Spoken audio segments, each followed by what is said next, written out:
If Clash Royale keeps getting stuck on the loading screen, here's a simple step-by-step fix that actually works. First of all, make sure your internet connection is stable. You can try switching between Wi-Fi and mobile data to see if that helps. Next, close the game completely. Swipe up or go to your recent apps and swipe Clash Royale away to force close it. After that, restart your device. Sometimes a quick restart can fix small glitches that causes the game to get stuck.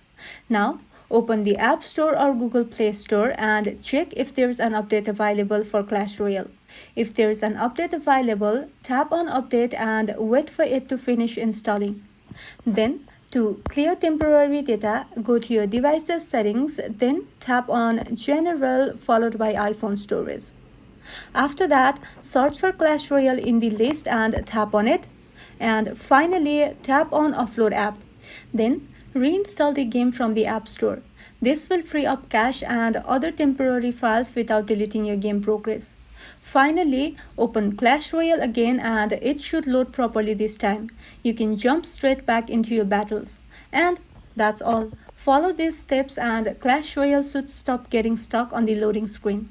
If this video was helpful, don't forget to like and subscribe for more of these videos, and thank you for watching.